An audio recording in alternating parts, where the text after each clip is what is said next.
Sambahin at purihin ang Diyos dahil isinugo ang mananakop. Ang buhay niya'y kusang inialay, pinto ng langit sa ating binuksan. Papurihan ang Diyos at sundin siyang tunay. Papurihan ang Diyos, tayo'y magkatwaan. Lapit sa Ama sa ngalan ni Kristo, yamang sasalay, tinubos niya tayo. Tanging ang dugo ni Kristo ang lunas, sasalang sa atin ay nagpahamak. Ang bawat mananalig ng taimtim, patawan ng Diyos tunay nakakamtin. Papurihan ng Diyos at sundin siyang tunay. Papurihan ng Diyos, tayo'y magkatwaan. Lapit sa Ama sa ngalan ni Kristo, yamang sasalay, tinubos niya tayo. Last stanza. Bawat kaloob ni kilang tunay, lalo na ang dulot na kaligtasan. Ligayang ganap ang mata masa kung si Kristo ay ating nang makita. Papurihan ng Diyos at sundin siyang tunay. Papurihan ng Diyos, tayo'y magkatwaan. Lapit sa Ama sa ngalan ni Kristo, yamang sasalay, tinubos niya tayo. Amen. Remain standing po at tayo muli ay aawit. Next song po natin ay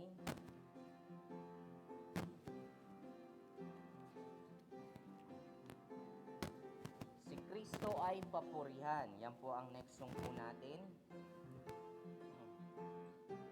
Si Kristo ay papurihan. Okay, awitin po natin. Ready, sing. Ngalang Jesus, papurihan ating luwalhatiin. Siya ang hari ng bawat nilalang at Panginoon natin. Siya ang hari ng bawat nilalang, Diyos at Panginoon natin. Si Kristo na manunubos ating luwalhatiin. Sa trono niya tayo ay tumulog at siya'y ating purihin. Sa trono niya tayo ay tumulog at siya ay ating purihin. Bawat bansa lipiwi ka, kay Kristo magpugay. Sa paanan niya magpatira pa, tao't mga anghel man. Sa paanan niya magpatira pa, tao at nga anghel man. At pag tayo ay sumapit sa langit na bayan, magpupuri tayo tayong walang pati sa Diyos magpakailanman. Magpupuri tayong walang pati sa Diyos magpakailan paman.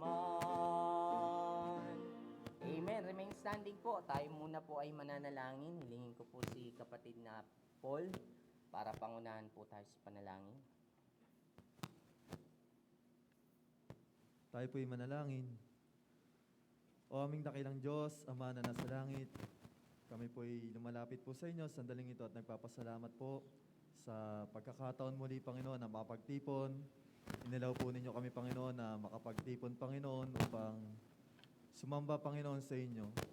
Salamat sa mga lumipas na araw, oras, Panginoon, na kami po inyong ginagabayan, pinotektahan, at inililis, Panginoon, sa karamdaman, sa kapahamakan, Panginoon. Salamat, Panginoon, sa buhay po, Panginoon, na ipinagkaloob niyo po sa amin sa buong araw sa araw na ito. At sa kalakasan din po, Panginoon, at sa inyo pong kabutihan patuloy sa aming mga buhay, Panginoon. Lord, idalangin po namin, Panginoon, na maibigay po namin ang aming best, Panginoon, sa pagsamba, na ito po'y maging mabagong samyo po sa inyong harapan, maging katanggap-tanggap po, Panginoon, at nandun po, Panginoon, yung kagalakan patuloy sa aming mga puso, Panginoon, na sundin ka, Panginoon, na purihin ka, at magpasalamat palagi, Panginoon, sa mga kamanghamang bagay, Panginoon, na ginawa po ninyo sa amin. Kaya nga po, Panginoon, patawarin niyo po kay Panginoon sa aming mga kasalanan, na pagkukulang, O Diyos, at sa buong hapon na ito, Panginoon, buong maghapon na pagsamba, kayo po ang siyang gumabay. Mag-ingat, Panginoon, sa bawat isa, Panginoon. At maglagay, Panginoon, sa aming mga puso, Panginoon, na patuloy na desire, Panginoon, na lumapit sa inyo, magpasalamat at purihin ka, O Diyos. Salamat po sa lahat. Ito po aming dalangin sa pangalan po ng Panginoong Hesus. Amen. Amen. Sige po, pwede na kayong makaupo at muli pa po tayong aawit. Ang susunod po nating aawitin ay magtiwala at sumunod. Magtiwala at sumunod. Okay, awitin po natin. Ready, sing. Kung tayo'y mamuhay ayon sa patnubay ng Diyos at ng Kanyang salita,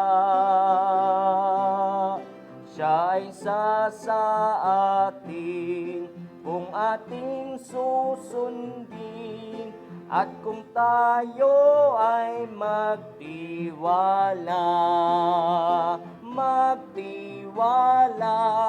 si Jesus ay sundin, ang Kanyang kagalakan laging sa atin. Papawiin niya ang tanang pangamba kung tayo'y laging mananangan. Ang Kanyang patnubay lagi nating taglay, sa daan tayo'y iingatan.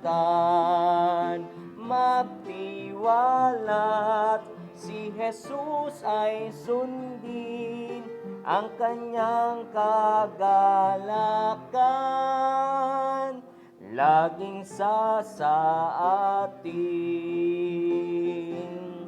Kung ang ating buhay sa Kanya'y ialay, ang pag-ibig niya'y kakamtin.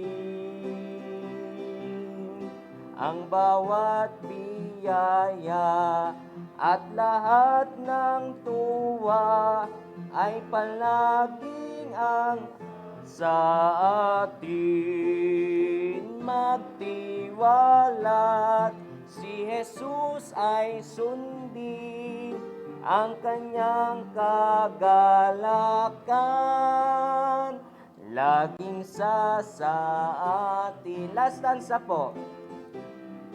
kay tamis manalig sa kanyang pag-ibig, kung siya'y ating sinusunod. At kahit nasaan tayo pag-utusan, buong puso tayong maglingkod, magtiwalat, si Jesus ay sundin, ang kanyang kagalakan laging sa atin. Amen. Purihin po ang ating Panginoon at tawagin ko po ang ating pastor. Okay, magandang umaga sa inyo at salamat sa Panginoon at meron tayong paglilingkod ngayong umaga.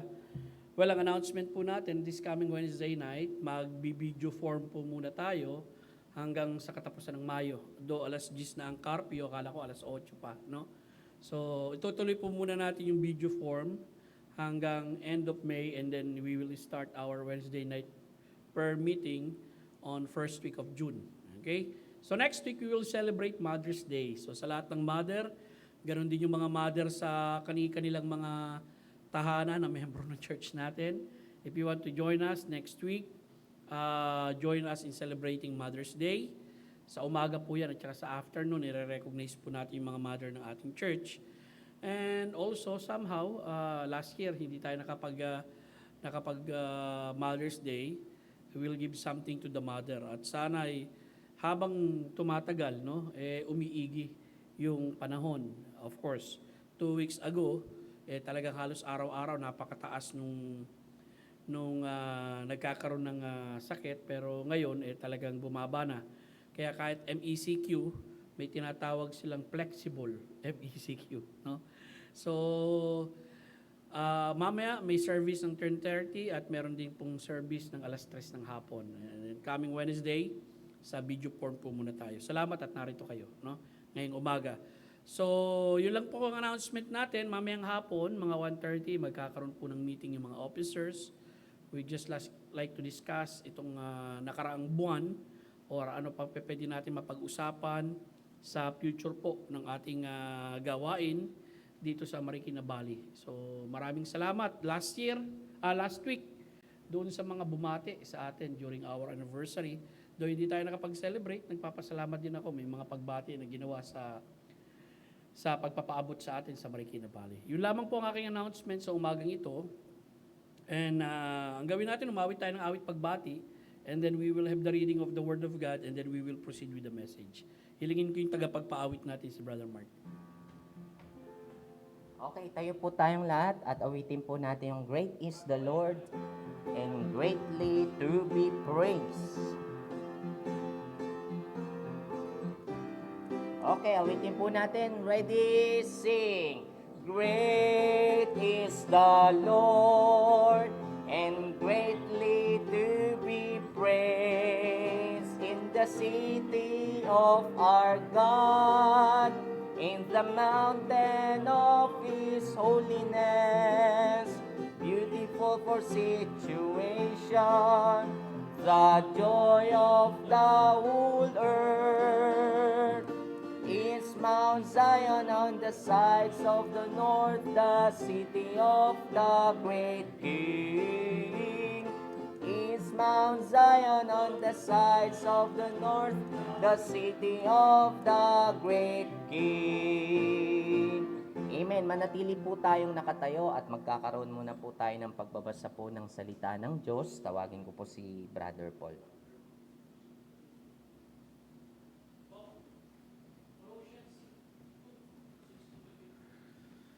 Muli po, magandang umaga po sa bawat isa. Tayo po'y dadako sa pagbabasa po ng salita po ng ating Panginoon.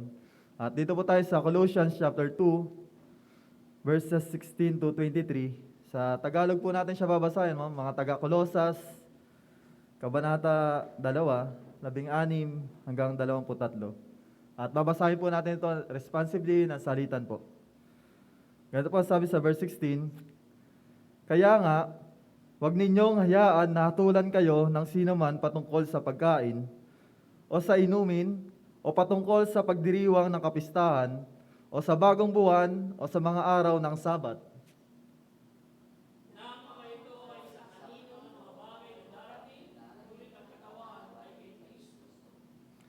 Verse 18, may taong nasisiyan sa paggawa ng huwad na pagpapakumbaba at pagsamba sa mga anghel.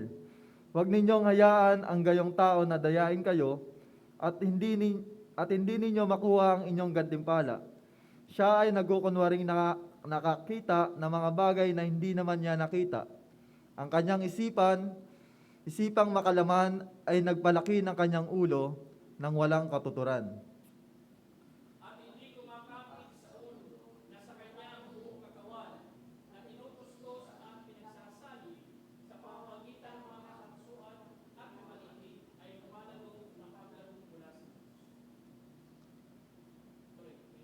Verse 20, kung kayo nga ay namatay na kasama ni Kristo mula sa mga espiritual na kapangyarihan ng sanlibutan, bakit kayo, nawaring nabubuhay pa sa sanlibutan, ay nagpapasakop pa sa mga batas?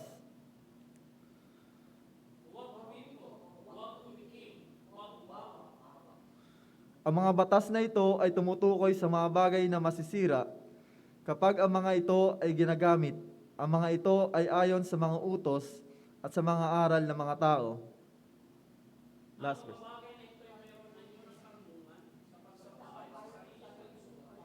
Sa pagpapakababa at sa pagpapahirap ng katawan, ngunit wala silang kabuluhan laban sa kalayawan ng laman. Pagpalain po ang pagbabasa po ng salita po natin, Panginoon. Tayo po yung manalangin, mga minamahal, let us pray. Salamat, O Diyos, sa iyong kagandahan, loob at kabutihan. Salamat sa oportunidad at pribileyo na itinipon mo ang iyong mga anak sa dakong ito para kami makapanambahan muli sa iyo. Salamat, Panginoon, sa tuloy-tuloy na pag-igi ng kalagayan ng Pilipinas. Salamat din, Panginoon, na patuloy mong dinudugtungan ang aming buhay ng kalakasan, pribileyo, pag-iingat, at napakaraming biyaya. Salamat sa mga bagay na yan. Sa umagang ito, Ama, sa aming pagsamba sa iyo, naway makapaghatid kami ng kalulatian sa iyong pangalan sa pamagitan ng iyong anak na si Jesus at sa kapangyarihan ng banal na Espiritu na ipinagkaloob sa amin. Puspusin mo kami ng Espiritu ng Diyos, maging ang mga taong makikinig ng iyong salita, na manawaan nila ang mga katotohanan ng aming pag-aaralan. Salamat, O Diyos, sa oras na ito. Mawalhati ka at purihin ka sa ngalan ni Kristo Jesus. Amen. Mapo po tayong lahat, mga kapatid. Sa umaga pong ito, ay itutuloy ko po yung mensahe, no? Doon sa ating series of lesson na may kinalaman sa syncretismo. Ang pinapaksa natin ay may kinalaman sa kasalanan ni Jeroboam, no? Kung yung matatandaan, from last week ay nag-anibersaryo tayo, hindi yun ang kinapi ko. Nakadalawang lesson na tayo roon. Ito yung pangatlo. Meron pang pang-apat, no? Kasi talagang itong pag-aaral patungkol kay Jeroboam, nagbigay ng pintuan ito sa kasaysayan ng Israel upang tumalikod sila ng tuluyan sa Diyos. At nagre-reflect ito sa history nila hanggang sa dumating yung tinatawag nating pagdadalang bihag sa kanila sa mga ibang bayan, no? sa Assyrian at saka sa Babylon. Now, balik tayo ron sa ating recap, no? Para ma-appreciate natin itong pag-aaral natin yung past 2 weeks, yung kasalanan ni Jeroboam. Nakita natin at napag-aralan yung pagpili ng Diyos kay Jeroboam, at ang nabanggit nga natin dyan, ang Diyos ay soberanong pumipili ng nais niyang gamitin sa kanyang gawain ayon sa kanyang layunin. And then nakita din natin nang tayo pinili ng soberanong Diyos sa kaligtasan, nakapaloob na rin dito ang pagtawag at utos sa atin na paglingkuran siya. Pangalawang punto natin, ang pangako ng Diyos kay Jeroboam. Nakita natin doon, ang Biblia ay hayagang pinakikilala ang Diyos na gumagawa at tumutupad ng kanyang mga pangako. Dapat maunawaan din natin na ang Diyos ay may mga pangakong walang kondisyon at pangakong may kondisyon. Ang mga walang kondisyon na pangako ay mga pangakong tinutupad ng Diyos, hindi nakadepende sa aksyon o katapatan ng ginagawa ng tao sa hinaharap, bagkus nakasalala ito sa katapatan ng Diyos na siyang nangako. And then, ang may pangakong may kondisyon ay mga pangakong tinutupad ng Diyos na nakadepende sa aksyon o katapatan na ginagawa ng tao sa hinaharap. And then pangatlo, yung pagkakataong binigay ng Diyos kay Jeroboam, ang prinsipyong nakapaloob na pinag-aralan natin dun, sa maikling buhay na meron tayo bilang mga anak at lingkod, ang Diyos ay nagbubukas ng mga oportunidad at pagkakataon sa ating buhay upang maging kagamit-gamit tayo hanggang sa panahon na itinakda ng Diyos. Ang kalakasan, talento, kayamanan, posisyon, ang kalagayan mong may impluwensya sa tao, kalaguan mo ngayon sa pananampalataya naway magamit para sa Diyos. And then, ang pinag-aralan natin na may kahabaan, yung tinatawag natin, ang pagkakasala laban sa Diyos ni Jeroboam. Nakita natin mga kapatid, ang pagkakasala sa Diyos ni Jeroboam nagsimula sa pangamba at takot. Dahil sa pangamba at takot, nakalimot siya sa pangako ng Diyos, nakalimot siya sa kapangyarihan ng Diyos, nakalimot siya sa pag-iingat ng Diyos, nakalimot siya sa siyang manalangin sa Diyos. Ganon din, nakita natin, pagkatapos ng pagkakasala sa Diyos ni Jeroboam, nagsimula sa pangamba at takot, nasundan ng paglabag sa utos ng Diyos, nagtulak sa pagkakasala ng mga tao ng Diyos, dahil na-impluwensyahan niya yung kanyang mga pinamumunuan, nagtuloy-tuloy sa pagbabago sa mga itinakda ng Diyos, sa kanyang salita, at naganap ang pagtalikod sa Diyos. Yung panglibang ating pag-aaralan, ito yung pagsasaway ng Diyos kay Jeroboam. Tandaan nyo, pinili ng Diyos si Jeroboam. Napakaraming binigay na pangako ang Diyos kay Jeroboam. Pero imbis na sumunod si Jeroboam, katulad ni David, makikita natin sumuway siya sa Diyos. Pero makikita natin, merong chance pa rin na ibigay ang Diyos sa kanya sapagkat sinaway siya, no? Pinaalalahanan siya. At tinutuwid siya ng Diyos. At kung siya ay tutugon sa ginawa ng Diyos na ganito, talagang makapagpapatuloy ng maganda ang kanyang paghahari na hindi niya matitikman ang paghatol ng Diyos. At ganoon din naman ang ginagawa ng Diyos sa atin. Kapag tayo nagkakasala at nakakalimot, pinapaalalahanan tayo, sinasaway tayo, tinutuwid tayo. Ngayon, ang pagsasaway ng Diyos kay Jeroboam, ang huling talatang mga binasa natin ay yung unang hari 2:32 hanggang 33. Papasok tayo ng unang hari 13 pagkatapos nito, no? Basahin muna natin. Si Jeroboam ay nagtakda ng isang kapistahan sa 15 araw ng 8 buwan. At alam natin ang kapistahan hindi 15 araw ng 7 buwan, hindi 8. Gaya ng kapistahan sa Huda, siya'y naghandog sa ibabaw ng dambana. Gayon ang ginawa niya sa Bethel, na kanyang hinahandugan ang mga guya na kanyang ginawa. At kanyang inilagay sa Bethel ang mga pari ng matataas na dako na kanyang ginawa. Itong matataas na dako, ito yung mga lugar na kung saan sumasamba sila sa Diyos. Dati nung kapanahonan ni Moses, nung wala pang tabernakulo, ginagawa nila itong bagay nito. Pero yung nagkaroon na ng tabernakulo, hindi na nila ginagawa ito, pinagbabawal na ito ng Diyos. Lalo na yung nagkaroon na ng templo sa Jerusalem, pinagbabawal na ito ng Diyos. No? Kaya lang, ginawa uli ito ni Jeroboam. 33, siya'y umakyat sa dambana na kanyang ginawa sa Bethel ng 15 araw ng 8 buwan sa buwan na binalak na kanyang sariling puso. Nagtakda siya ng isang kapistahan sa mga anak ni Israel at umakyat sa dambana upang magsunog ng insenso. Dito tayo natapos sa unang hari, 12:33, no? Yung actual na pupunta siya ron sa dambana o sa altar upang maghain doon sa itinakda niyang kapistahan na laban doon sa kapistahan sa Juda na ang nagtakda naman noon ay ang Diyos. 7 buwan doon, 15 araw. Ito, 8 buwan, 15 araw na itinakda niya at binalak niya sa kanyang sariling puso. Pagkatapos nitong unang hari, Kapitulo 12, pasok tayo sa unang hari, Kapitulo 13, 1 hanggang 10. Dumating isang tao ng Diyos mula sa Huda, ayon sa salita ng Panginoon sa Bethel. So mula sa Juda, na kung saan ang sentro ng pagsamba sa Diyos, may dumating na tao ron papuntang Bethel, no? Doon sa lugar na kung saan sasamba naman at mag-aalay ng handog itong si Jeroboam. Siya ay nakatayo sa tabi ng dambana upang magsunog ng insenso. Si Jeroboam ay nakatayo sa tabi ng dambana upang magsunog ng insenso. Verse 2, ang lalaki ay sumigaw laban sa dambana. Ayon sa salita ng Panginoon, o dambana, Ganito ang sabi ng Panginoon, isang batang lalaki ang ipanganganak sa sambahayan ni David na ang pangalan ay Josias, at iaalay niya sa ibabaw mo ang mga pari ng mga matataas na dako na nagsusunog ng insenso sa iyo at ang mga buto ng mga taong susunugin sa ibabaw mo. Dito gumamit siya ng figure of speech, no? Yung figure of speech na ginamit rito, yung apostrophe. Yung apostrophe na figure of speech, ito yung inanimate object, ina-address mo na para bang tao, no? At makikita mo rito itong tao ng Diyos na ito, in-address niya yung dambana na inanimate object na para bang tao at tinatawag niya o dambana. At ang makikita natin sa hinula nitong lalaking ito na magkakaroon ng isang hari mula sa Juda, no, na kung saan ang pangalan nito ay Josiah, binanggit na yung pangalan ni Josiah. At itong haring ito, siyang sisira dun sa dambana. Siyang mag-aalay ng mga buto ron. Usually kapag inalayan ng mga buto ng mga patay na tao yung dambana, unclean yun eh.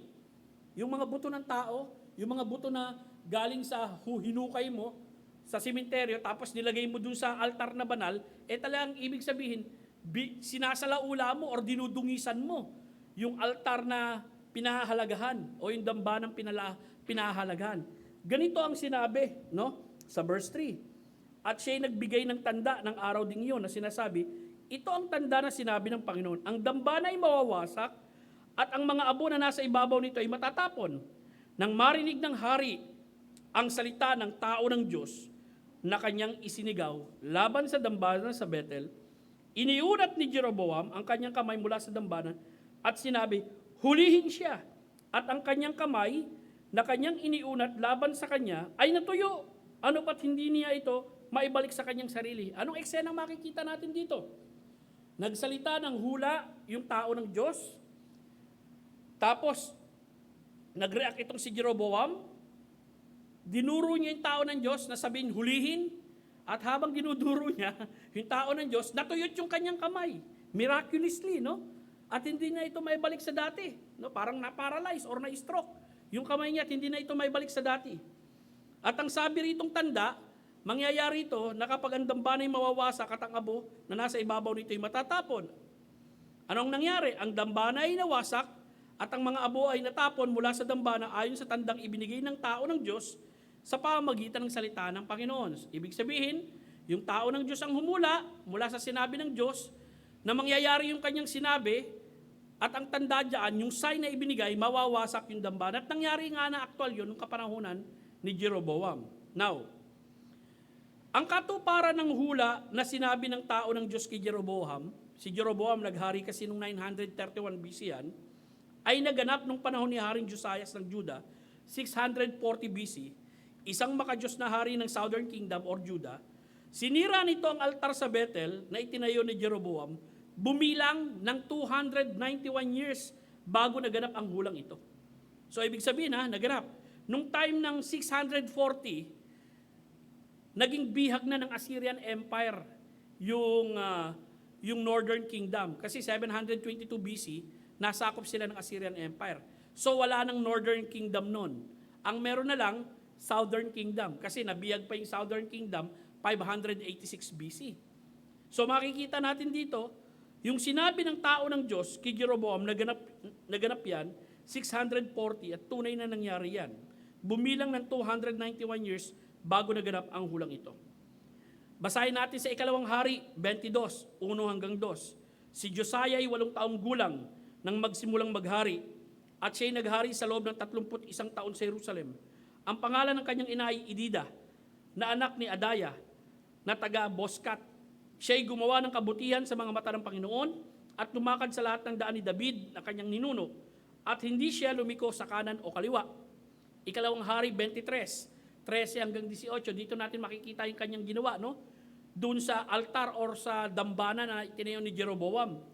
Nilapastangan ng hari. Sino naglapastangan? Si Josiah. Ang matataas na dako na nasa silanganan ng Jerusalem hanggang sa timog ng bundok ng kasiraan na itinayo ni Haring Solomon para kay Astarte, nakarumal-dumal ng Sidonyo at kay Semos, nakarumal-dumal ng Moab at kay Malcolm, nakarumal-dumal ng mga anak ni Amon. Nagkaroon dito ng spiritual revival ang Southern Kingdom. Dahil kapag may lumalabas na godly king talaga, nagkakaroon sila ng spiritual revival. Dito makikita mo si Josiah, no? Na talaga nga nanindigan siya sa kanyang pananampalataya sa Diyos. Sinira niya yung mga itinayong mga altar ng kanyang ninunong si Haring Solomon. Hindi lamang yan, verse 14, at kanyang pinagputol-putol ang mga haligi at pinutol ang mga sagradong poste at pinuno ang kanilang mga kinatatayuan ng mga buto ng tao. Anong ibig sabihin ito? Mga sagrado yung lugar na yun dinungisan niya. Bakit? Alam naman natin na yung mga lugar na yun, sagrado sa mga taong hindi naniniwala sa tunay na Diyos. Ang ginawa niya, nilagyan niya ng mga buto ng patay na tao. Verse 15, bukod dito, ang dambana nasa Bethel at mataas na dako na itinayo ni Jeroboam na anak ni Nebat na nagbunsod si Israel sa pagkakasala, ang dambanang iyon at ang mataas na dako ay kanyang ibinagsak at kanyang dinurog ang mga bato nito. Sinunog din niya ang sagradong poste. Verse 16, sa pagpihit ni Josiah, kanyang natanaw ang libingan na nasa bundok, siya'y nagsugot, inilabas ang mga buto sa mga libingan, at sinunog ang mga iyon sa dambana. Sinalaula tagay yung dambana na ginawa ni Jeroboam, at nilapastangan iyon ayon sa salita ng Panginoon na ipinahayag ng tao ng Diyos na siyang humula sa mga bagay na ito. Pagkatapos ay kanyang sinabi, ano yung bantayog na nakikita ko roon? Sinabi ng lalaki ng lunsod sa kanya, iyon ay libingan ng tao ng Diyos na nanggaling sa Huda at humula sa mga bagay na ito na iyong ginawa laban sa dambana sa Bethel. Kanyang sinabi, hayaan ninyo, huwag galawin ang sino man ang buto niya. Kaya hinayaan nila ang mga buto niyang kasama ng mga buto ng propeta na nanggaling sa Samaria. Kailan ito naganap? 291 years. Of course, patay na yung tao ng Diyos dito. Nakalibing na andun yung bantayog ng libingan niya. Pawahukay din sana ni Josiah. Dahil akala niya, isa rin to sa mga mananambahan. Sa hindi totoong Diyos yung pala, yun yung tao ng Diyos na humula 2091 years ago na gagawin ni Josiah yung ginawa niya doon sa dambana ni Jeroboam. Now verse 6, balik tayo. Ang hari ay sumagot, sinabi sa tao ng Diyos, balik tayo kay Jeroboam, hilingin mo ngayon, kasi nga natuyot ang kamay niya, ang biyaya ng Panginoon mong Diyos at idalangin mo ako upang ang aking kamay ay bumalik sa kanyang sarili. At idinalangin ng tao ng Diyos sa Panginoon, ang kamay ng hari ay bumalik sa kanyang sarili at naging gaya ng dati. At sinabi ng hari sa tao ng Diyos, umuwi ka kasama ko, kumain ka at bibigyan kita ng gantimpala. Sinabi ng tao ng Diyos sa hari, kung ibibigay mo sa akin ang kalahati ng iyong bahay, ay hindi ako hahayong kasama mo. O kakain man ako ng tinapay, o iinuman ako ng tubig sa dakong ito. Sapagkat iyon ang iniutos sa akin ng salita ng Panginoon. Huwag kang kakain ng tinapay o iinuman ng tubig, ni babalik man sa daan ng iyong pinanggalingan. Kaya dumaan siya sa ibang daan at hindi bumalik sa daan ng kanyang dinaanan patungo sa Bethel. Anong makikita natin dito, no? Natuyot yung kamay ni Jeroboam, humiling si Jeroboam sa tao ng Diyos, na ilapit siya sa Diyos at ipanalangin, bumalik uli yung kamay niya, nalalangin yung tao ng Diyos, bumalik uli yung kamay niya. Ngayon, gustong gantimpalaan ni Jeroboam yung tao ng Diyos. Sabi niya, hindi pwede, sabi ng Panginoon sa akin, huwag ako kakain o iinuman ng tubig sa dakong ito, ni bumalik man dun sa dinaanan ko. Kaya nung umuwi yung tao ng Diyos, lumihi siya ng daan, hindi na siya dumaan dun sa dati niyang dinaanan, papunta ng Bethel. Now, may mga prinsipyo tayong makikita rito, no? Pasok na tayo sa mga prinsipyo. Unang-una, ang Diyos ay nagbibigay ng pagsasaway at pagtutuwid sa atin kung tayo man ay nakakalimot at nagkakasala laban sa Kanya. Ganito ang ginawa ng Diyos kay Jeroboam, no? Nung magpadala siya ng tao ng Diyos. Ganito rin ang ginagawa ng Diyos sa atin. Tignan natin yung mga talata dyan. Kawikaan 1:23. Sa aking saway ay bumaling kayo. Narito ibubuhos ko ang aking espiritu sa inyo. Ang mga salita ko'y ipapaalam ko sa inyo. Kawikaan 27:5. Mas mabuti ang hayag na pagsaway kaysa natatagong pagmamahal. So makikita nyo, si Jeroboam, he was openly rebuked. Isipin mo, sasamba siya rin sa dambana. Hindi lang siya mag-isa sasamba sa dambana. Hari ito. Entourage to. Maraming tao dito. No? At doon, sa harapan ng mga tao na yon, sa harapan ni Jeroboam, sinaway siya ng tao ng Diyos. It is an open rebuke. Sabi nga rito, no? Mas mabuti ang hayag na pagsaway kaysa natatagong pagmamahal. Wikaan 29:15. Ang pamalo at saway ay nagbibigay ng karunungan, ngunit ang batang pinabayaan sa kanyang ina ay nagbibigay kahihiyan. Pahayag 3:19. Ang lahat ng aking iniibig, sinabi ng ating Panginoong Kristo sa iglesia ito, ay aking sinasaway at dinidisiplina. Ikaw ngay magsikap at magsisi. Ikalawang Timoteo 3:16, of course, ang lahat ng mga kasulatan, pag binasa natin, na kinasiya ng Diyos, ay mapapakinabangan din naman sa pagtuturo, sa pagsansala, sa pagsaway, sa ikatututo na nasa katwiran. Ginagamit ng Diyos ang kanyang salita. Kung tayo sa ating buhay ay marunong makinig sa salita ng Diyos, kapag ito'y binasa natin, ito ang aklat na hindi lamang binabasa mo siya, kundi binabasa ka rin niya. Kung may problema ka sa buhay mo, at sasagutin niya, at sasawayin ka niya, at itutuwid ka niya, upang malaman mo yung dapat mong gawin na mga hakbangin, pabalik at papalapit sa Panginoong Diyos. Ito ang sabi ng kasulatan. Pangalawa, ang Diyos ay gumagamit ng kanyang lingkod upang ihatid ang kanyang pagsaway at babala. Ito ang nakita natin nang ginamit ng Diyos yung tao niya. Sabi rito sa unang hari 13:1, dumating ang isang tao ng Diyos mula sa Huda, ayon sa salita ng Panginoon. Isipin mo, mula pa sa Judah to, sa Southern Kingdom, ha? Pumunta siya sa Bethel, which is part of the Northern Kingdom. Pero tao ng Diyos to. Okay? Wala itong political affiliation. At ang makikita natin, sinugo siya ng Diyos upang magsalita kay Jeroboam. Si Jeroboam ay nakatayo sa tabi ng dambana upang magsunog ng insenso. Sa buhay naman ni Haring Saul, ang isinugo ng Diyos si Samuel. Sinabi ni Samuel kay Saul, kahangalan ang ginawa mo. Hindi mo itinupad ang utos ng Panginoon mong Diyos na inuutos niya sa iyo. Ngayon, itinatagsana ng Panginoon ang iyong kaharian sa Israel magpakailanman. And then makikita natin, kay David, si Nathan the prophet ang kanyang ginamit at isinugo ng Panginoon si Nathan kay David. Siya'y pumaroon sa kanya at sinabi sa kanya, may dalawang lalaki sa isang lunsod, ang isang mayaman at ang isang ay mahirap. Nagbigay ng talinhaga rito, of course. In the end, ito ang ginawang paraan ni Nathan upang ipamukha kay David yung ginawa niyang kasalanan sa Diyos. Sa bagong tipan makikita natin may mga lingkod ng Panginoon Diyos, no? Na may mandate sila. At ang sinabi rito sa 2 Timothy 4:2, ipangaral mo ang salita, sinabi ni Apostol Pablo kay Timothy, na si Timothy ipipreach niya sa kanyang church, ipangaral mo ang salita, magsikap ka sa kapanahunan at sa di kapanahunan, magtuwid ka, manaway ka, mangaral ka, na may buong pagtsatsaga at pagtuturo. Sa Tito 2:15, ipahayag mo ang mga bagay na ito, mangaral ka, sumaway na may buong kapamahalaan. Huwag mong hayaan hamakin ka ng sinuman. So dito makikita niyo yung mandate sa mga mangangaral na tungkulin nilang magtuwid, manaway, dahil utos ito ng Panginoon mula sa kanyang salita. Well, bilang magkakapatid sa pananampalataya, dapat yung malaman tayo rin lahat. Okay? Kung miyembro tayo ng isang lokal na iglesia, pantay-pantay tayo sa harapan ng Diyos at kapag may kasalanan sa iyong kapatid mo, ito ang sabi ng Biblia, kung magkasala sa iyo ang iyong kapatid, pumaroon ka at sabihin mo sa kanya ang kanyang pagkakamali.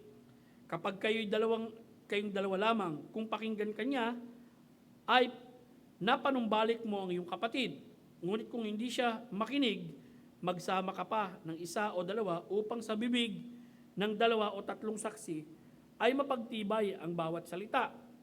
Kung ayaw niyang pakinggan sila, ay sabihin mo sa iglesia, at kung ayaw niyang pakinggan, maging ang iglesia, ay ituring mo siya bilang isang hintil at maniningil ng buwis. Ang Diyos nagbigay ng sistema sa atin, no? As a church, kung ano ang gagawin ng mga kapatid sa pananampalataya, kung sila ay magkakaproblema sa isa't isa. At balang araw, kung hindi ito maayos, magiging involved din ang church dito para ayusin itong bagay na ito. And then pangatlo, na prinsipyo nais kong makita ninyo sa ating mga talatang pinag-aralan, ang Diyos ang siyang makapag-iingat sa kanyang lingkod laban sa mga nagnanais manakit dito. At ang Diyos din ang kakastigo sa kanyang lingkod kung magiging masuwayin ito. Kasi meron ditong twist nais kong mamaya makita ninyo. No? Nais kong malaman ninyo, makikita natin sa sitwasyon ito na nung dinuro na nung hari si ni Jeroboam tawag rito, yung tao ng Diyos, talaga instant natuyot, no? Natuyot yung kamay ng hari, maaring ikinasindak niya ito nung ito'y matuyot. At makikita natin, ang Diyos ang gumawa miraculously ng bagay nito doon sa hari. Sa Biblia, makakakita tayo ng maraming instances kung paano pinoprotektahan ng Diyos ang kanyang mga lingkod. Isang klasiko rito, yung buhay ni Daniel, no? Sa Daniel 6:18 hanggang 22. At alam natin, may mga taong lumaban sa kanya at talagang pinaratangan siya ng mali, na kung saan yung kaibigan niyang hari talagang napuwersa, nahatulan siya, ipakain sa leon. Pero makikita natin, kaibigan niya ito no? Inosente itong haring ito. Ang nagbunsod dito yung mga taong galit kay Daniel. Verse 18, umuwi ang hari sa kanyang palasyo. Ito yung matapos hatulan na si Daniel, no? At ilagay doon sa tinatawag nating kulungan ng mga leon. At pinalipas ang buong magdamag na nag-aayuno. Walang libangang dinala sa kanya at ayaw niyang dalawin ng antok. Nang mag-umaga na, ang hari ay bungangon at nagmamadaling pumunta sa yungib ng mga leon.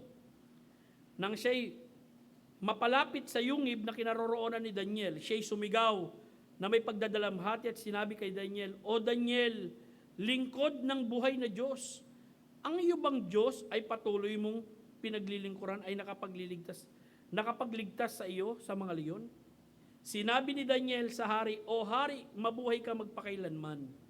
Isinugo ng aking Diyos ang kanyang anghel at itinikom ang mga bibig ng mga leon. Hindi nila ako sinaktan sapagkat ako'y natagpuan walang sala sa harap niya at gayon din sa harap mo. O hari, wala akong ginawang kasalanan." So makikita ninyo, no? Narito yung pag-iingat ng Diyos sa kanyang lingkod. Maging si Apostol Pablo, sa bagong tipan, nakapagbanggit ng mga ganyang bagay. 2 Timothy 4:18, ako'y ililigtas ng Panginoon, confident siya, sa bawat masamang gawa, at ako'y kanyang iingatan para sa kanyang kaharian sa langit. Sumakanya nawa ang kalwaltian magpakailanman. Of course, no? Maari dun sa sitwasyon na kung saan sinabi ito ni Apostol Pablo, na-experience ni Apostol Pablo yung pag-iingat ng Panginoon Diyos hanggang doon sa tinakda ng panahon ng Panginoon na araw ng kanyang kamatayan, na siya'y napugutan ng ulo. 2 Tesalonica 3:3, ngunit tapat ang Panginoon na magpapatibay sa inyo at magbabantay sa inyo laban sa masama. General po ito sinabi ni Apostol Pablo sa mga mananampalataya sa Thessalonica na kung saan nakakaranas sila ng pag-uusig mula sa kanilang mga kababayan. Unang Timoteo 5:19 hanggang 20. May kinalaman naman po ito, no? Doon sa pagdidisiplina na nangyayari sa bagong tipan kung magkakasala, pastor. Now, balik muna tayo roon sa istorya sa lumang tipan. Yung tao ng Diyos doon, actually nalin lang siya ng isang propeta sa Bethel, no? At ang nangyari sa kanya, sinalubong siya ng isang propeta doon sa Bethel at sinabi sa kanya, may sinabi sa akin ng Diyos, sumama ka sa akin, kumain ka at uminom sa aking tahanan. So yung tao ng Diyos, sumama sa propeta na yon sa Bethel. Alam naman natin mga propeta sa Bethel, mga false prophet at kumain doon sa tahanan ng propeta. Okay? At ang nangyari, dumating yung salita ng Panginoong Diyos doon sa tao ng Diyos na inutusan niya coming from Judah. At sinabi, mamamatay ka dahil sinuway mo yung sinabi ko sa iyo. Ano ba sabi ng Diyos doon sa Judah, ang mandate sa kanya, huwag kang iinom ng tubig rito, huwag kang kakain dito, pagkatapos mo magbigay ng mensahe kay Jeroboam, umuwi ka na. Abay ang ginawa, no? Hinarang siya ng propeta sa Bethel at pinakain siya ron. May mensahe daw ang Diyos sa kanya. Okay? Kumbaga, mas na naging matimbang, no? Yung sinabi ng propeta sa Bethel, kaysa indirektang sinabi ng Diyos mula sa kanya. Alam niyo nangyari doon? Nung umuwi na, nung matanggap kagad ng tao ng Diyos yun, yung mensahe ng Diyos, umuwi na kagad yung tao ng Diyos, nasa lubong niya ang leon at pinatay siya ng leon. At nung mapatay siya ng leon, yung propeta na naglinglang sa kanya, okay, nakita niya na sumuway nga siya sa sinabi ng Diyos. Alam din naman kasi ng propeta na hindi naman siya kinausap ng Diyos Nalinlang niya lang yung tao ng Diyos, inilibing niya ito. At nung namatay yung propeta, doon din siya nagpalibing sa tabi nito. Ito yung nakita ni Josiah, 291 years yung may bantayog. No? Doon sila pareho nakalibing na hindi niya pinagalaw. So yung catch doon, anong makikita natin doon? Kayang kastiguhin ng Diyos ang kanyang tao, ang kanyang lingkod. Okay? Well, sa bagong tipan, ang paraan ng pagkakastigo ng Diyos, of course, gumagamit siya ng church. At may sistema. At sabi nga rito, no, verse 19, huwag kang tatanggap ng sumbong laban sa matanda o sa sino mang pastor, maliban sa patotoo ng 2 o 3 saksi. Sila na nagpapatuloy sa pagkakasala ay sawayin mo sa harapan ng lahat upang ang iba naman ay matakot. Ito ang tawag rito, public discipline. Walang pinipili rito, mapamiyembro, mapapastor, dinidisiplina. Ito ang mandate ng bagong tipan.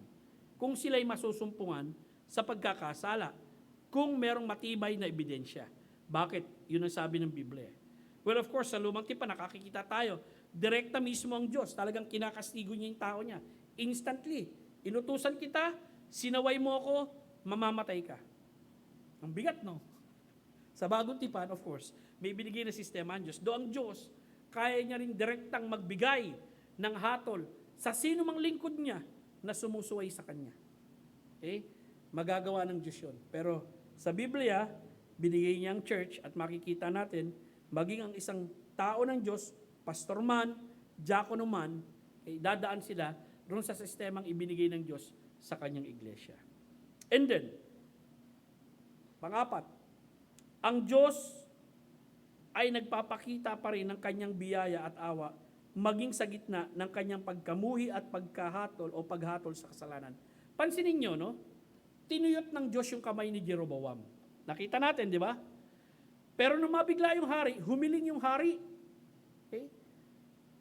Pinakiusapan niya yung tao ng Diyos na ipanalangin siya at yung tao ng Diyos na nalangin sa Diyos, ibinalik uli ng Diyos yung kanyang kamay. Parang nung nangyari kay Miriam. Yung kamay niya, di ba? Nagreklamo siya kay Moses. Ang ginawa ng Diyos kay Moses, yung kamay niya, yung braso niya naging ketongin. Pero mamaya-maya, humiling siya kay Moses, bumalik uli sa dati yung kanyang braso. Dahil sa kanyang pagrereklamo sa Diyos, ginawang ketongin siya ng Diyos. Ganon din ang ginawa ng mga tao doon sa Numbers chapter 22, kung hindi ako nagkakamali, or 21. Na kung saan habang naglalakbay sila, nagreklamo sila sa Diyos, at Diyos nagpadala ng maraming ahas. Hindi lang sa Diyos sila nagreklamo, pati kay Moses, nagreklamo sila eh. Nagpadala ang Diyos ng napakaraming ahas at pinagtutuklaw sila. Kanino sila lumapit para ipadrino uli sila sa Diyos? Kay Moses, doon sa leader nila na nagreklamo sila, at maging sa Diyos. At inalis ng Diyos yung mga ahas, nagpagawa muna ang Diyos yung tinatawag nating tansun ahas, na kinakailangan nila tignan kapag sila'y natuklaw. Well, dito, ganito, makikita natin, nagpakita pa rin ng kanyang biyaya at awa maging sa gitna ng kanyang pagkamuhi at paghatol sa kasalanan. Unang hari, 3:6, tignan natin. Ang hari ay sumagos at sinabi sa tao ng Diyos, hilingin mo ngayon ang biyaya ng Panginoon mong Diyos at idalangin mo ako upang ang aking kamay ay bumalik sa kanyang sarili. At idinalangin siya ng tao ng Diyos sa Panginoon. At ang kamay ng hari ay bumalik sa kanyang sarili at naging gaya ng dati. Sa Biblia may makikita tayong ganito. Genesis 19:16. Subalit siya'y nagtagal. Sino ito? Si Lot at ang kanya pamilya. Gusto na silang ilabas ng anghel ng Panginoon kasi nga gugunawin na ng Diyos yung Sodom and Gomorrah eh. Kaya't dahil sa habag ng kanyang Panginoon, hinawakan ng mga lalaki ang kanyang kamay at ang kamay ng kanyang asawa at ang kamay ng kanyang 2 anak na babae at siya'y inilabas nila at iniwan sa labas ng bayan. Bakit? Kasi nagtagal pa sila. Sabi na ng Diyos, umalis kayo sa Sodom and Gomorrah. Nagtagal pa sila roon. So ang ginawa ng Diyos, dahil sa kanyang habag, bay talagang inutusan niya na yung 2 niyang anghel upang ilabas to ng pwersahan. Yung pamilya dito ni Lot. And then, Panagoy 3:22. Panahon ng pagsakop ng Babylonia sa Southern Kingdom sa Judah at naandon si Jeremiah. At ang nakita niya yung kahindik-hindik na nangyari dun sa lugar na yun. At ang sabi niya, sa mga kaawaan nga ng Panginoon ay hindi tayo nalipol, sapagkat ang kanyang mga habag ay hindi nauubos. It is God's mercy that we are not consumed. Okay? At sinabi niya, because His mercy fail not. Bakit? Dahil in spite of God's judgment to the southern kingdom, hindi sila nalipol. Hindi sila nawala. Alam niyo, marami ng kasabayan ng Israel sa kasaysayan ng mundong ito na hindi na nag-i-exist ngayon. Basahin niyo yung mga kaharian doon sa Canaan. The Jebusites, the Hivites, the Hittites, the Girgashites, wala na ngayon yun. Pero ang Israel hanggang ngayon, narito pa rin. Why? Because of God's covenant, because of God's mercy to these people. Ganyan ang Diyos natin, no? Sa gitna ng paghatol niya sa kasalanan ng tao, nagpapakita pa rin siya ng biyaya. Sa gitna ng katigasan ng mga tao na lumalaban sa Diyos, nag-aalay pa rin siya ng kaligtasan sa pamagitan ng Jesucristo na siyang namatay sa atin, inilibing, at nabuhay na muli. Kaya wag natin patagalin, no? Okay? Ang paglapit sa Kanya, lumapit tayo sa Kanya at magsisi tayo sa ating mga kasalanan. And then panglima, ang Diyos na nagsalita ng mga bagay na may kinalaman sa panghinaharap, tiyak ito na magkakaroon ng katuparan. Naalala niyo yung sinabi ng propeta kay Jeroboam kung anong mangyayari sa dambana? Isipin nyo, gaano katagal man ito, 291 years, nangyari yung sinabi ng propeta, nangyari at nangyari. Alam nyo bakit? Salita ng Panginoon eh. Salita ng Diyos. Kaya nga sa Biblia, pag pinag-aralan nyo yung mga prophecy patungkol sa ating Panginoong Jesucristo, may excite ka eh. Bakit? Dahil kahit napakatagal na panahon, natupad at natupad pa rin. Bigyan po natin ng isang halimbawa. Ito, paborito ko, Isaiah 9, 6, and 7. Bakit? Kasi dito, makikita nyo, yung unang pagbalik ay yung unang pagdating at yung paghahari ni Kristo. Sapagkat sa atin ay ipinanganak ang isang bata. Sa atin ibinigay ang isang anak na lalaki. At ang pamamahala ay maaatang sa kanyang balikat. At ang kanyang pangalan ay tatawaging kamangha-mangha, kamangha-manghang tagapayo, makapangyarihang Diyos, walang hanggang Ama, prinsipe ng kapayapaan. Kailan naganap ito? 2,000 years ago. Kailan naganap ito nung sinabi ito ni Isaiah? 700 years after. No, pagkatapos ng sabi ni Isaiah ito, bumilang ng 700 taon, saka naganap itong bagay nito. Sa atin, history na. Kasi 2,000 years ago. Yung verse 7, naganap na ba? Hindi pa. Sabi ng Biblia, ang paglago ng kanyang pamamahala. Ano itong pamamahala? Yung haring mismong ipinanganak. Mamamahala siya. At ang kapayapaan ay hindi magwawakas sa trono ni David at sa kanyang kaharian upang itatag at upang alalayan ng katarungan at ng katwiran mula sa panahon ito hanggang sa magpakailanman. Isasagawa ito ng sigasig ng Panginoon ng mga hukbo. Itong paghahari ng ating Panginoong Jesucristo at may nabanggit nga rito, kaharian, na kung saan uupo siya sa trono ni David. Literal, sa Israel magaganap. Hindi pa po ito nagaganap.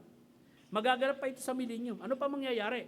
Mangyayari pa yung pagdagit, mangyayari pa yung 7 taon na kapagitian, saka mangyayari yung paghahari ni Kristo. Hindi pa po ito nagaganap. Wala pang nangyayaring ganito. So, ibig sabihin, almost 2,700 years na. Yung sinabi sa verse 7, hindi pa nangyayari. Ang tanong natin, mangyayari ba to? Yes. Bakit? Salita ng Diyos eh. Meron pa rito, 1 Peter 1:11. Kanilang sinisiyasat, referring po ito sa mga propeta sa lumang tipat, no? Kanilang sinisiyasat kung anong pagkatao o kapanahunan ang tinutukoy ng Espiritu ni Kristo. So sa lumang tipan, umiiral yung Espiritu ni Kristo na sumasa kanila. Nang ipahayag ng Espiritu ni Kristo sa kanila, yung mangyayaring pagdurusa ni Kristo. Anong ibig sabihin ng pagdurusa ni Kristo? During His first coming, si Jesus Christ ay nagdusa. His crucifixion, 2,000 years ago, we look backward, nangyari ito sa Kanya. Yung Kanyang kamatayan sa krus ng Kalbaryo para bayaran ng ating kasalanan. At ang kalwalatian susunod sa mga ito. Ano itong kalwalatian na ito? Yung mangyayari sa hinaharap, sa muling pagbabalik ng ating Panginoong Jesucristo dito sa mundo, no? Na kung saan makikita ng buong tao ang Kanyang kalwalatian. Of course, si Kristo ay nalolahati na sa kanan ng Ama. Umakyat na sa langit sa kanan ng Ama. Pero muli siyang babalik upang makita ng sandaigdigan ang Kanyang malwalhating paghahari dito sa lupa balang araw. Hindi pa po ito nagaganap. Magaganap pa rin ito sa hinaharap. Katulad din po ito sa Isaiah 9, 6, and 7. Sa New Testament naman natin makikita No, sa Isaiah yung kanyang kapanganakan, dito sa New Testament yung kanyang kamatayan. At yung kalulatian ng kanyang pagbabalik sa hinaharap balang araw. Mga minamahal, kapag ang Diyos ang nagsalita, matutupad at matutupad ang kanyang sinabi. Alam niyo, ang dami niyang pangako sa atin.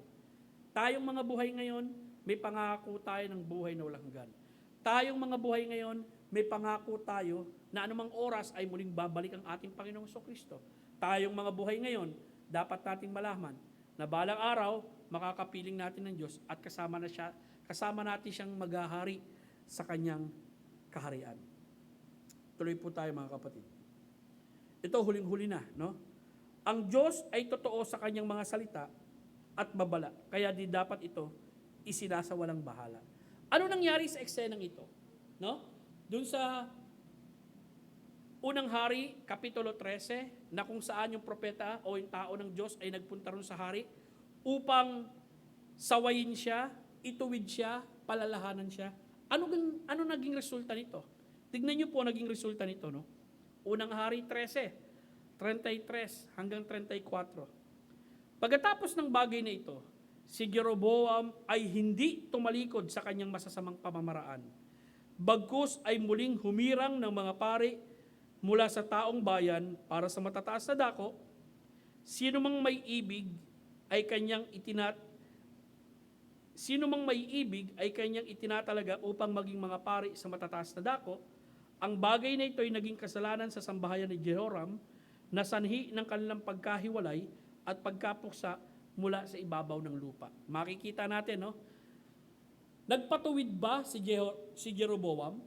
Nakinig ba siya sa tao ng Diyos? Kahit naka-experience siya nung sandalian pagkahatol? Hindi. Nagpatuloy siya sa katigasan ng kanyang ulo. Hindi siya nakinig sa salita ng Diyos. Binaliwala niya ito. May mga talata tayo makikita katulad sa Kawikaan 16:18. Ang kapalaluhan ay nagpapauna sa kapahamakan at ang mapagmataas na diwa ay sa pagkabuwal. Kawikaan 29:14. Masaya ang tao na natatakot lagi sa Panginoon o ang tao na natatakot na lagi. Ngunit siya ay nagmamatigas ng kanyang kalooban ay mahuhulog sa kahirapan. Hebrews 3:12. Magsipag-ingat kayo, mga kapatid, baka sakaling mayroon sa kanino man sa inyo ng isang pusong masama na walang pananampalataya na naghihiwalay sa inyo sa Diyos na buhay. So ano makikita natin, mga kapatid? Makikita natin, hindi nakinig si Jeroboam. Ganun din tayo, no? Salamat sa biyaya ng Diyos, ang Diyos nagpapaalala sa atin. Salamat sa biyaya ng Diyos, ang Diyos nagbibigay sa atin ng panawagan na magsisi tayo sa ating kasalanan at manumbalik sa Kanya kung tayo nagkasala at nagkamali. Pero kung hindi tayo lalapit sa Diyos, kahit may panawagan na siya sa atin, nag-iimbita na tayo ng paghatol. Sa susunod na pagtalakay ko nito pagkatapos ng Mother's Day, no, makikita natin yung kahindik-hindik na paghatol ng Diyos kay Jeroboam sa kanyang pamilya, maging ang iniwan niyang pamana sa mga sumunod na hari. Naku, napakagandang pag-aralan din yan, mga kapatid. Ako, nung pinag-aralan ko ito, talaga nabigla ako sa napakaraming impormasyon na ibinigay mula sa salita ng Diyos patungkol sa buhay ni Jeroboam. Kaya ganoon na lamang paulit-ulit na sinabi sa Lumang Tipan na itong haring ito, lumakad siya sa kasalanan ni Jeroboam. Lumakad siya sa kasalanan ni Jeroboam. Nakakaintriga eh. Ano ba yung kasalanan na ginawa ni Jeroboam talaga? Na kung saan halos lahat ng hari sa Northern Kingdom, wala man lang isang lumabas na godly king. Nagsimula sa kanya, ha? Jeroboam is the first king of the Northern Kingdom. At pagkatapos 18 hari pa ang sumunod. Wala man lang isang lumabas na masasabi nating banal na hari na sumusunod sa Diyos. Recap, mga kapatid, dun sa ating prinsipyo. Ang Diyos ay nagbibigay ng pagsaway at pagtutuwid sa atin kung tayo man ay nagkakalimot sa Kanya at nagkakasala laban sa Kanya. Pangalawa, ang Diyos ay gumagamit ng Kanyang lingkod upang ihatid ang Kanyang pagsaway at babala sa atin. Pangatlo, ang Diyos ang siyang makapag-iingat sa Kanyang lingkod laban sa mga nagnanais manakit dito At ang Diyos din ang kakastigo sa kanyang lingkod kung magiging masuwayin ito. Ang Diyos ay nagpapakita pa rin ng kanyang biyaya at awa maging sa gitna ng kanyang pagkamuhi at pagkahatol sa kasalanan. Ang Diyos na nagsalita ng mga bagay na may kinalaman sa panghinaharap, tiyak ito na magkakaroon ng katuparan. At ang huling-huli, ang Diyos ay totoo sa kanyang mga salita at babala, kaya di dapat ito isinasawalang bahala. Manalangin na po tayong lahat. Magandang umaga sa inyo at maraming salamat maging sa ating mga tagapanood sa umagang ito sa inyong pakikinig ng salita ng Diyos. Ang maraming Diyos na nasa langit, ikaw na totoo at buhay na Diyos, maraming salamat sa oras na ito.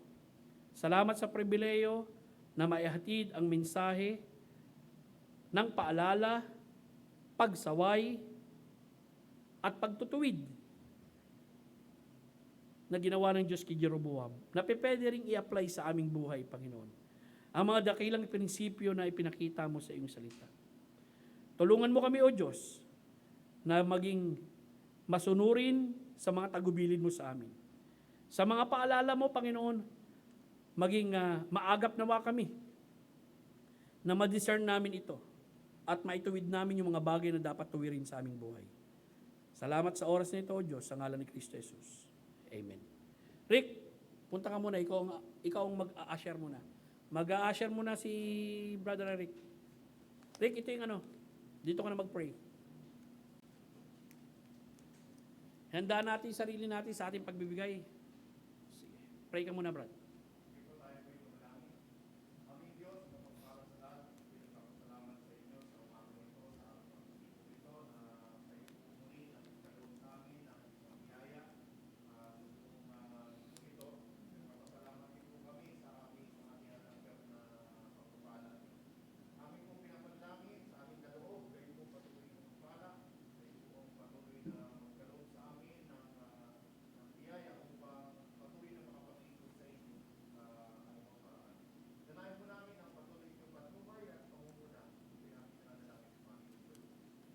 Amen. Okay. Magkaloob na po tayo. Rick.